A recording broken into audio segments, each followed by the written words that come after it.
πόσο Ο κύριος Καβαδέλας. Ευχαριστώ κύριε Πρόεδρε. Θα συμφωνήσω μαζί σας κύριε Υπουργέ ότι οι προηγούμενοι εφήρμοσαν πελατειακό σύστημα, το οποίο βεβαίως και δυστυχώς συνεχίζεται και μέχρι σήμερα, παραδείγματος χάρη η ΕΡΤ, η αμαρτώλη ΕΡΤ. Πάντως οι μεγάλοι επενδυτές, ορίστε, με την ΕΡΤ, το ξέρετε πολύ καλά πόσοι έχουν προσληφθεί, με πώς δουλεύει η ΕΡΤ. Τώρα, πώς δουλεύει είναι διαφορετικό πράγμα, αλλά εκείνες οι προσλήψεις που έχουν γίνει, εκτός από ελάχιστες αναγκαίες σε ειδικότητες, είναι οι προσληφθέντες από την απόλυση του μαύρου της εποχής. Κύριε Πρόεδρε, είναι υπεράριθμοι. Είναι υπεράριθμοι στην ΕΡΤ. Να τους απολύσουμε. Όχι, να τους στείλουμε να δουλέψουν σε άλλες υπηρεσίες. Ναι, έχει υπάρξει νόμος του Βερναδάκη που υπάρχει αυτή η πρόνοια. Να σας πω και κάτι άλλο. Από ένα μεγάλο δήμο είχα προθέσει μια κουβέντα με κάποιον υπάλληλο. Δεν θα ήθελα να μπω σε αυτό το θέμα, αλλά θα μπω. Αυτός ο υπάλληλος μου είπε: είμαστε 700 και είμαστε για τη συντήρηση πεζοδρομίων. Και ανησυχούμε πως χάσουμε, λέει, τις δουλειές μας, διότι δίνουν κατά αποκοπήν μικρά έργα σε εξωτερικές. Σε εταιρείες που δρούν εξωτερικά. Και ανησυχούν οι άνθρωποι που χάσουν τις δουλειές τους. Και τον είδα κυπουρό σε ενός καθηγητή πανεπιστημίου τον κήπο. Λοιπόν, έτσι λειτουργεί σήμερα το σύστημα. Δεν θέλω να πω παραπέρα, τα ξέρετε πολύ καλά. Και τώρα ακόμα αυτά συμβαίνουν. Εν πάση περιπτώσει, οι μεγάλοι επενδυτές δεν πρόκειται να έρθουν, εγκαταλείπουν την Ελλάδα. Προχθές έβγε η Ήβη Πεψίκο και θα φύγουν και άλλες εταιρείες, διότι η οικονομία μας, δεν λέω ότι φταίει η σημερινή συγκυβέρνηση, φταίνε όλοι μαζί. Αλλά πρέπει να το δούμε σφαιρικά το πράγμα, γιατί Έλληνες είμαστε και ενδιαφερόμαστε να υπάρξει κάποιο όφελος, κάποια αναπνοή, κάποια ανάκαμψη. Όλοι με ρωτάνε, μα πρέπει να φτάσουμε στο απόλυτο σημείο, στον πάτο του πηγαδιού για να πάμε προς τα πάνω. Τους λέω βεβαίως, θα φτάσουμε κάτω, γιατί πιο κάτω δεν έχει, για να αρχίσουμε να αναπτυσσόμεθα. Εν πάση περιπτώσει, ο ισχυρισμός περί βιωσιμότητας, αυτό είναι δίκοπο μαχαίρι, διότι αν αποδεχθούμε ότι είμαστε ένα κράτος το οποίο δεν έχει πλέον τη δυνατότητα να ανταποκριθεί στις υποχρεώσεις του, νομίζω ότι θα μας εγκαταλείψουν και αυτοί που είναι οι τελευταίοι, θα κλείσουν και την πόρτα και θα φύγουν. Ναι. Επομένως πρέπει να βασιστούμε σε οικονομία λαϊκής βάσης, διότι και αυτό το κούρεμα που περιμένουμε δεν πρόκειται να έρθει, γιατί περνάει από τα κοινοβούλια των χωρών ένα περαιτέρω κούρεμα. Οπότε δεν υπάρχει περίπτωση στα κοινοβούλια να μας δώσουν αυτή την χαρά. Η οικονομία λοιπόν πρέπει να αρχίσει, μάλλον να ξεκινήσει από τη λαϊκή βάση. Γιατί είπαμε, οι μεγάλοι μας εγκαταλείπουν. Και θέλω να κάνω 3 ερωτήσεις, τις οποίες έχω κάνει πολλές φορές, αλλά δεν έχω πάρει ικανοποιητική απάντηση. Και σας παρακαλώ πολύ, έστω και μονολεκτικά, στις 3 ερωτήσεις αυτές.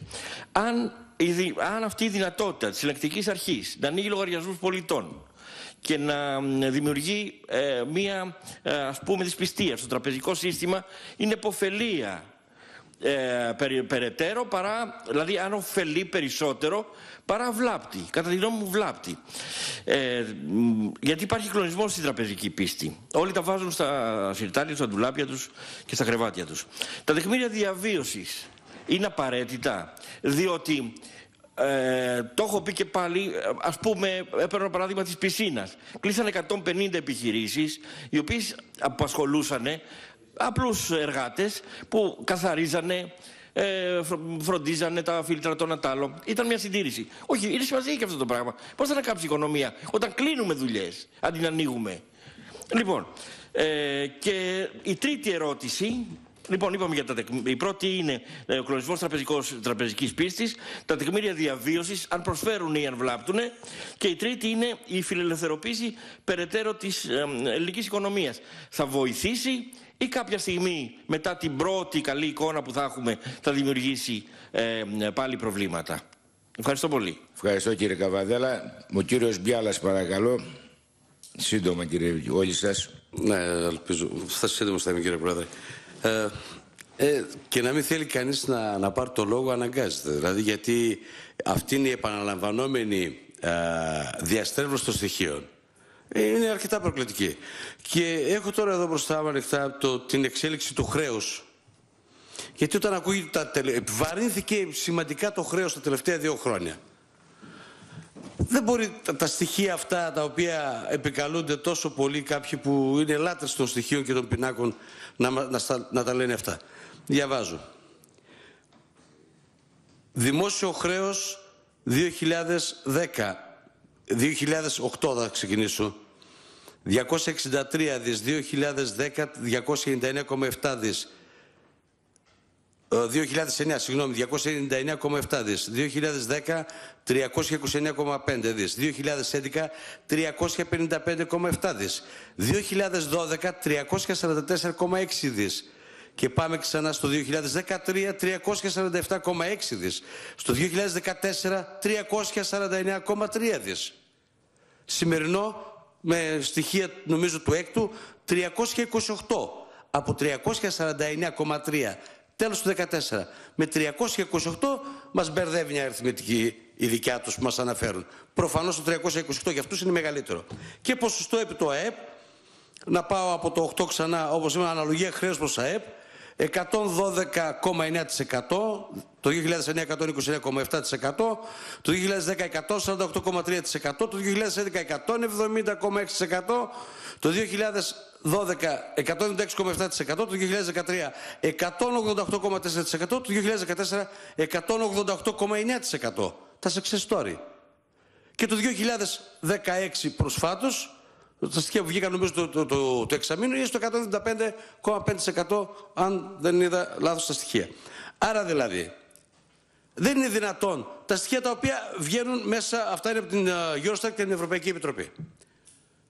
Από τη μια να λένε δεν το αφισβητεί κανένας και να αφισβητούνται έτσι και να ακούμε εδώ μέσα ότι τα τελευταία 2 χρόνια διωγγώθηκε το χρέος. Έλεος, έλεος, έλεος. Ή με την εκροή των καταθέσεων. Φύγαν απίστευτα χρήματα το 2008, 9 και 10, μόλις αντιλαμβάνονταν ότι γινόταν μέχρι το 2014, 2015. Δεν λέμε ότι και το 2015 δεν είχαμε εκροή καταθέσεων. Αλλά δεν είναι δυνατόν να λέμε τα 30 δις, 35 δις που βγήκαν τα 2 χρόνια, να ξεχνάμε τα 100 τόσα δις που φύγαν τα προηγούμενα 3-4 χρόνια. Λοιπόν, κλείνω σε αυτό το κομμάτι. Αυτό το οποίο βέβαια θα ήθελα να ρωτήσω, το έδωσα λίγο και δεν θυμάμαι, το ρώτησα και στον καθηγητή.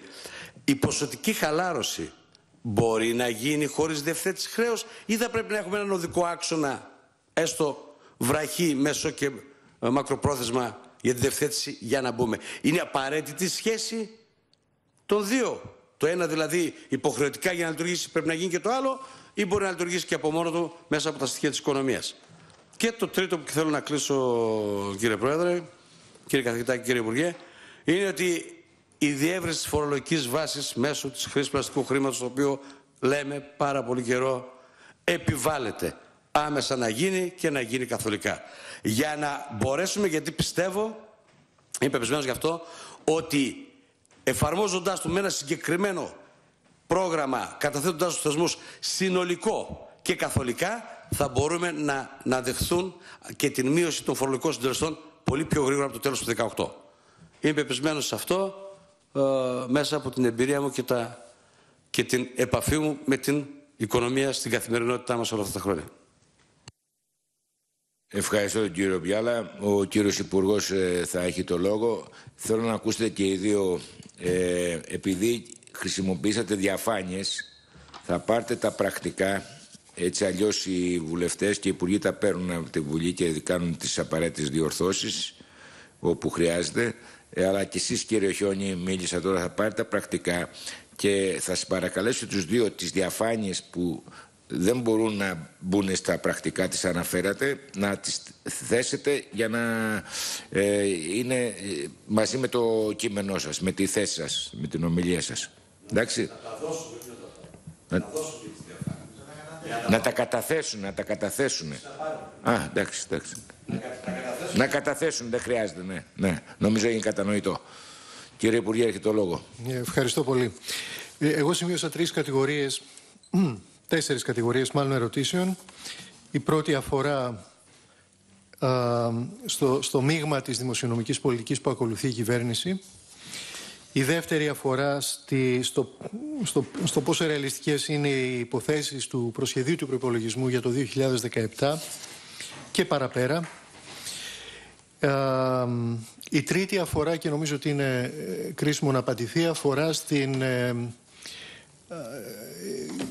συνολικότερα στο θέμα της βιωσιμότητας του χρέους με ή χωρίς χαμηλότερα πλεονάσματα.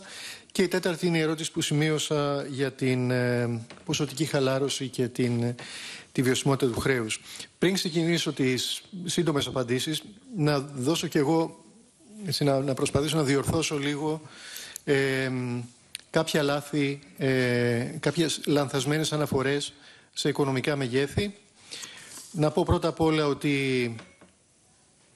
η υπόθεση που κάνει το Διεθνές Νομισματικό Ταμείο για το 2017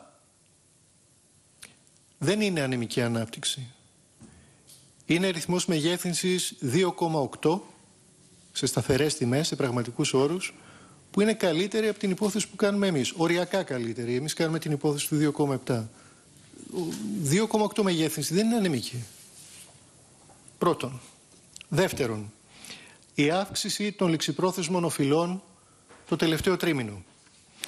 Πριν από μία εβδομάδα, ο Ευρωπαϊκός Μηχανισμός Σταθερότητας επιβεβαίωσε ότι το τρίμηνο Ιουλίου-Σεπτεμβρίου οι καθαρές ροές ληξιπρόθεσμων οφειλών μειώθηκαν κατά 1,5 δισεκατομμύρια ευρώ. Γι' αυτό το λόγο προχώρησε στην εκταμείευση της δεύτερης υποδόσης της πρώτης αξιολόγησης. Αλλιώς δεν θα το είχε κάνει.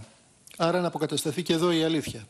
Τρίτον, το πρόγραμμα που διαπραγματευθήκαμε το καλοκαίρι του 2015, την άνοιξη καλοκαίρι του 2015, εξασφαλίζει πόρους για την πλήρη αποπληρωμή του συνόλου των 6 δις δηλαδή των ληξιπρόθεσμων οφειλών. 6 δις, 3,5 εκ των οποίων θα δοθούν στην πραγματική οικονομία πριν το τέλος του χρόνου. 3,5 δις είναι 2% του ΑΕΠ. Έχουν μια πολύ ισχυρή αντισταθμιστική επίδραση στην πραγματική οικονομία. Να περάσω λίγο στο θέμα του μείγματος της φορολογικής πολιτικής. Να θυμίσω ότι στην άσκηση οικονομικής πολιτικής κρίσιμο ρόλο παίζει η ακολουθία. Τι κάνεις πρώτο και τι κάνεις δεύτερο. Το δίλημμα που αντιμετωπίζει η δικιά μας κυβέρνηση είναι η τήρηση των στόχων πρωτογενών πλεονασμάτων, πολύ χαμηλότερων από τα πρωτογενή πλεονάσματα του δεύτερου προγράμματος. Να θυμίσω ότι το δεύτερο πρόγραμμα προέβλεπε στόχο πρωτογενών πλεονασμάτων για το 2016 και το 2017 4,5% και 4,2% μεσοπρόθεσμα. Οι αντίστοιχοι στόχοι είναι 0,5 και 1,75, 3,5 για το 2018. Η τήρηση λοιπόν αυτών των στόχων, η δημοσιονομική ισορροπία, και ο λόγος είναι ο λόγος που είπα πριν, είναι ότι είναι απαραίτητη προϋπόθεση εξόδου από την κρίση η αποκατάσταση της δημοσιονομικής αξιοπιστίας, θέλουμε δεν θέλουμε. Από τη μία λοιπόν αυτό, και από την άλλη η αποκατάσταση ενός συστήματος κοινωνικής δικαιοσύνης, το κόστος προσαρμογής κατανέμεται εύκολα. Τα εργαλεία που έχουμε στα χέρια μας είναι λίγα. Υποχρεωθήκαμε να προχωρήσουμε σε μία αύξηση των φορολογικών εσόδων με μία γενναία και κοινωνικά δίκαιη μεταρρύθμιση του φορολογικού συστήματος, αλλά παρόλα αυτά αύξηση των φορολογικών εσόδων στους συνεπείς ειλικρινείς φορολογούμενους. Προχωράμε σε επισκόπηση των δημοσίων δαπανών με στόχο εξοικονόμηση πόρων, ώστε να μειωθούν αυτοί οι συντελεστές. Διαπραγματευόμαστε χαμηλότερα πλεονάσματα, ώστε να μειωθούν περαιτέρω τα φορολογικά βάρη. Τι λέει η Νέα Δημοκρατία? Η Νέα Δημοκρατία προτείνει αύριο μείωση των φορολογικών συντελεστών. Θα πω πολύ συνοπτικά. Μείωση του έμφυα αύριο κατά 30% με ενδυνάμει κόστος 800 εκατομμύρια ευρώ. Μείωση φόρου επιχειρήσεων σε 2 χρόνους στο 24% αύριο και στο 20% του χρόνου με κόστος 1,1 δις. Μείωση φόρου μερισμάτων από το 15% στο 5% με κόστος 138 εκατομμύρια. 2 συντελεστές ΦΠΑ, 11% και 22%, άρα αντίστοιχη μείωση από το 24% στο 22% και από το 13% στο 11% και κατάργηση του χαμηλού συντελεστή στο 6% με κόστος δημοσιονομικό 1,1 δις. Μείωση των φορολογικών συντελεστών στα φυσικά πρόσωπα με εισαγωγικό συντελεστή 9%, εκτίμηση κόστους 800 εκατομμύρια. Συνολικό δημοσιονομικό κόστος αύριο και του χρόνου, δηλαδή σχετικά βραχυπρόθεσμα, 4 δισεκατομμύρια ευρώ. Η δικιά μας ερώτηση στην αξιωματική αντιπολίτευση είναι τι από τα δύο δεν θα κάνει. Θα εγκαταλείψει την προτεραιότητα της δημοσιονομικής ισορροπίας πέφτοντας εκτός στόχων με ρίσκο 1/4 πρόγραμμα, ή θα εγκαταλείψει την αρχή της κοινωνικής δικαιοσύνης ξεχαρβαλώνοντας το κοινωνικό κράτος και μειώνοντας κρίσιμες δημόσιες δαπάνες. Έχω την αίσθηση, γιατί νομίζω ότι όλοι συμφωνούμε, ότι η μείωση των φορολογικών συντελεστών πρέπει να γίνει μόλις το επιτρέψουν οι συνθήκες. Αυτό κανείς δεν διαφωνεί. Το θέμα είναι η ακολουθία. Αν τις βάλεις πρώτες, παίρνεις ένα μεγάλο ρίσκο. Ή πετάς τη χώρα σε 4ο πρόγραμμα, ή διαλύεις την κοινωνία. Ούτε το ένα ούτε το άλλο είμαστε πρόθυμοι να κάνουμε. Δεσμευόμαστε όμως ότι η επισκόπηση δαπανών που έχει ξεκινήσει και ταυτόχρονα η διαπραγμάτευση και η μείωση των στόχων πρωτογενών μετά το 2018 θα οδηγήσει σε μείωση των φορολογικών συντελεστών και των επιχειρήσεων και των ασφαλιστικών εισφορών. Αυτά για το μείγμα φορολογικής πολιτικής. Σε σχέση τώρα με το ρυθμό μεγέθυνσης του 2017, πράγματι η υπόθεση του προσχεδίου αλλά και η υπόθεση που κάνουν οι θεσμοί, με εξαίρεση το Ταμείο που είναι λίγο πιο αισιόδοξο, είναι ότι ο ρυθμός μεγέθυνσης σε σταθερές τιμές θα είναι 2,7% του ακαθάριστου εγχώρου προϊόντος. Κινητήρια δύναμη της μεγέθυνσης για το 2017 είναι το rebound, η ανάκαμψη, αν θέλετε, των ιδιωτικών επενδύσεων, της διαμόρφωσης παγίου κεφαλαίου στην ιδιωτική οικονομία κυρίως. Όχι τόσο η κατανάλωση, γιατί ο ρυθμός αύξησης της ιδιωτικής κατανάλωσης είναι μικρότερος από το μέσο. Έτσι. Όταν μια οικονομία είναι μια ρεαλιστική υπόθεση να κάνει κανείς, σε μια οικονομία που το παραγωγικό κενό, αν θέλετε το βάθος της ύφεσης των τελευταίων χρόνων είναι τόσο μεγάλο όσο στην ελληνική οικονομία. Θυμηθείτε ότι μέχρι το 2015 η ελληνική οικονομία έχασε 26% του ΑΕΠ και το 2015-2016 παρέμενε λίγο πολύ στάσιμη. Αφριστικά η εκτίμησή μας είναι ότι η απώλεια είναι μείον 0,5%. Άρα το περιθώριο ανάκαμψης της οικονομίας και ειδικά των επενδύσεων σε ένα περιβάλλον τέτοιο, αλλά ταυτόχρονα και σε ένα περιβάλλον που έχει ήδη σταθεροποιηθεί και με την ολοκλήρωση της πρώτης αξιολόγησης και με την ταχεία ολοκλήρωση της δεύτερης, θα οδηγήσουν πράγματι, και σε αυτό νομίζω συμφωνούν πολλοί, τις επενδύσεις σε ανάκαμψη. Τρίτον, σε σχέση με την βιωσιμότητα του χρέους και τα πρωτογενή πλεονάσματα, είναι απάντηση στον κύριο Σταϊκούρα που δεν είναι εδώ. Θα ήθελα να πω το εξής. Ο κύριος Σταϊκούρας έφυγε, ένα προσωπικό πρόβλημα, το πω για να μην... Μου το είπε, έφυγε απολύτως δικαιολογημένα, δεν είχε καμία σκοπιμότητα το σχόλιο μου. Επειδή είναι και από την τηλεόραση καταγράφεται αυτά. Ναι, σωστά.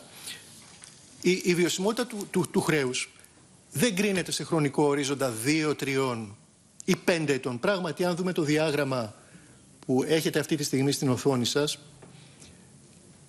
είτε δούμε το αριστερό είτε το δεξί πάνελ, τα επόμενα λίγα χρόνια υπάρχει μια μικρή αποκλιμάκωση του χρέους σε όρους ακαθάριστων χρηματοδοτικών αναγκών. Πράγματι, το διάστημα 19-22 υπάρχει μείωση των ακαθάριστων χρηματοδοτικών αναγκών. Και ποιος νοιάζεται? Όταν από το 22 και μετά οι ακαθάριστες χρηματοδοτικές ανάγκες επιδεινώνονται δραματικά. Επιδεινώνονται δραματικά. Ένας επενδυτής που σκέφτεται ανάμεσα σε δύο ομόλογα, ένα ομόλογο του ελληνικού δημοσίου δεκαετές και ένα ομόλογο μιας άλλης ευρωπαϊκής χώρας, προφανώς δεν πρόκειται να επιλέξει δεδομένων τούτων, χωρίς δηλαδή απομείωση, χωρίς ελάφρυνση του χρέους, το χρέος μιας χώρας με τόσο μεγάλη επιδείνωση του κόστους εξυπηρέτησης, γιατί η πιθανότητα μη εξυπηρέτησης ανεβαίνει αντίστοιχα. Άρα το επιχείρημα ότι τα επόμενα 3 χρόνια το κόστος μειώνεται δεν λέει τίποτα για τη βιωσιμότητα. Εγώ θα ήθελα να κλείσω λέγοντας, μάλλον να απαντήσω στην ερώτηση για την ποσοτική χαλάρωση, την απόφαση θα την πάρει το Διοικητικό Συμβούλιο της Ευρωπαϊκής Κεντρικής Τράπεζας. Ο πρόεδρος του Συμβουλίου έχει ήδη πει ότι η προϋπόθεση για την ένταξη της χώρας δεν είναι η εφαρμογή των μέτρων, αλλά η παραμετροποίησή τους. Είναι δηλαδή η γνώση του Διοικητικού Συμβουλίου ότι η απόφαση του Eurogroup, παίρνει ένα συγκεκριμένο περιεχόμενο. Άρα ξέρει η Ευρωπαϊκή Κεντρική Τράπεζα ότι αγοράζει χρέος που είναι βιώσιμο. Έτσι. Μια καταρχήν συμφωνία, μια καταρχήν παραμετροποίηση. Η αλήθεια είναι ότι τα μεσοπρόθεσμα μέτρα δεν θα υλοποιηθούν πριν τον Αύγουστο του 2018. Αυτό δεν μας πειράζει. Αυτό που θέλουμε είναι η παραμετροποίησή τους τώρα, ώστε να δεχθεί, να αναγνωρίσει το δούσου της ΕΚΤ ότι το χρέος μέσω μακροχρόνια, γιατί αυτό σημαίνει βιωσιμότητα, είναι βιώσιμο. Θα ήθελα να κλείσω υπενθυμίζοντας τα 5 βασικά σημεία που κανείς νομίζω πρέπει να πάρει από τη συζήτηση που έχει γίνει μέχρι τώρα για το χρέος. Το πρώτο είναι ότι τώρα υπάρχει μια σαφής και δεσμευτική, ένα σαφές και δεσμευτικό περίγραμμα αναδιάρθρωσης του χρέους. Υπάρχει ήδη από το Μάιο του 2016. Δικιά μας θέση είναι ότι η αναδιάρθρωση αυτή, η παραμετροποίηση αν θέλετε της αναδιάρθρωσης, θα πρέπει να είναι συμβατή με χαμηλούς στόχους πρωτογενών πλεονασμάτων. Χαμηλοί στόχοι πρωτογενών πλεονασμάτων μπορούν να υποστηριχθούν στο ήδη υπάρχον πλαίσιο της απόφασης του Eurogroup. Με μια απλώς μετριοπαθή παραμετροποίηση των μέτρων που περιέχονται εκεί. Δεν χρειάζεται τίποτα παραπάνω. Πρότασή μας είναι να συνδεθεί η μείωση των στόχων αυτών με τη δέσμευση μείωσης των φορολογικών συντελεστών μετά το 2018, από τώρα. Και τέλος να θυμίσω ότι η αναδιάρθρωση από μόνη της δεν υποκαθιστά ούτε την ανάγκη αντιμετώπισης των παθογενειών της ελληνικής οικονομίας, ούτε την ανάγκη ολοκλήρωσης της αποκατάστασης της αξιοπιστίας στη δημοσιονομική πολιτική. Ευχαριστώ.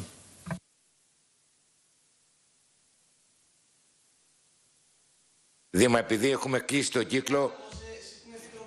Όχι, λέω αν είναι αναγκαίο, δεν το είπα να μην μιλήσετε. Αν θεωρείτε αναγκαίο, για 1 λεπτό πάρτε το λόγο. Κύριε Υπουργέ, δύο σημεία. Αρχικά να σας ευχαριστήσω που επαναλαμβάνετε τις θέσεις της Νέας Δημοκρατίας. Βέβαια, ξεχάσατε και το υπόλοιπο μισό. Ξεχάσατε να μιλήσετε και για τα μέτρα που έχουμε πει για τις περικοπές των δαπανών. Πάντως, από εκεί και πέρα, το τι έλεγε ο ΣΥΡΙΖΑ πριν τις εκλογές, νομίζω δεν θέλετε να μπούμε σε αυτή τη συζήτηση. Όσον αφορά τις ληξιπρόθεσμες οφειλές του δημοσίου προς ιδιώτες και επιχειρήσεις, είπατε τη μισή αλήθεια. Πρώτον, έχετε δεσμευτεί σε άλλη επιτροπή στη Βουλή ότι μέχρι το τέλος του 2016 θα έχει εξοφληθεί το σύνολο των ληξιπρόθεσμων οφειλών. Σήμερα είπατε διαφορετικό πράγμα. Επίσης, είπατε ότι σας κατηγορήσαμε ότι δεν μειώθηκαν οι ληξιπρόθεσμες οφειλές. Όχι, το τελευταίο μήνα μειώθηκαν κατά 58 εκατομμύρια ευρώ, σύμφωνα με την ίδια ανακοίνωση του Υπουργείου Οικονομικών. Βέβαια, δεν λέτε δημόσια ότι δημιουργήθηκαν νέες ληξιπρόθεσμες οφειλές.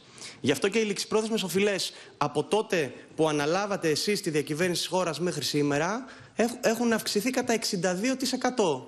Απλώς αυτό ήθελα να πω για αποκατάσταση της πραγματικότητας, διότι εσείς ξεχάσατε να αναφερθείτε και στις νέες ληξιπρόθεσμες οφειλές που έχουν δημιουργηθεί επί δικών σας ημερών.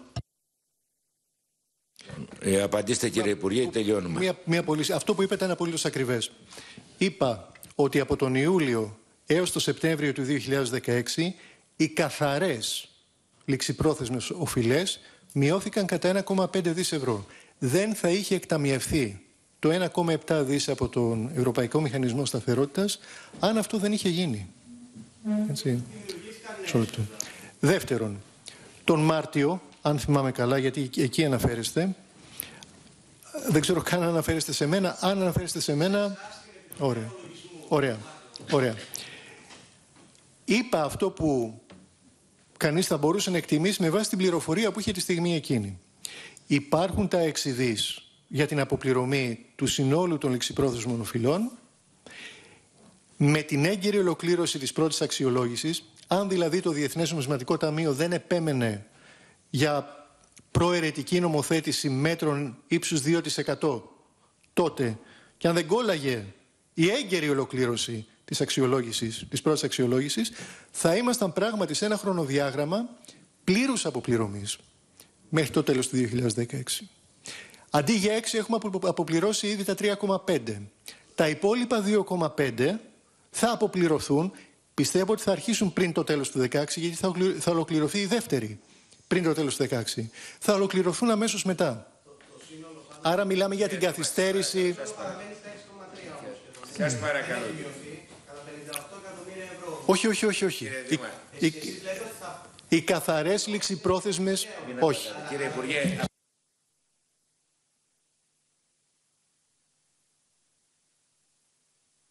Ευχαριστώ τον κύριο Χιόνι που είχε την καλοσύνη να έρθει στην Επιτροπή μας και φυσικά τον Υπουργό τον κύριο Χουλιαράκη.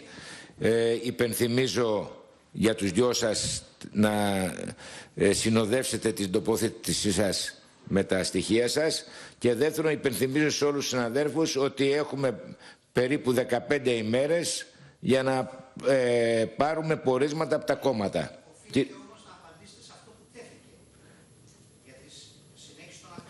Είπα, ήδη το απάντησα αυτό και συνεχίζω να έχω την ίδια άποψη που είπα και προηγουμένως. Δηλαδή θα συνεχιστούν ενδεχομένως κάποιες επίσης, απλώς να μην κοπεί, αυτό θεωρώ σημαντικό, να μην κοπεί τη διαδικασία, η χρονική που έβαλα για το πέρας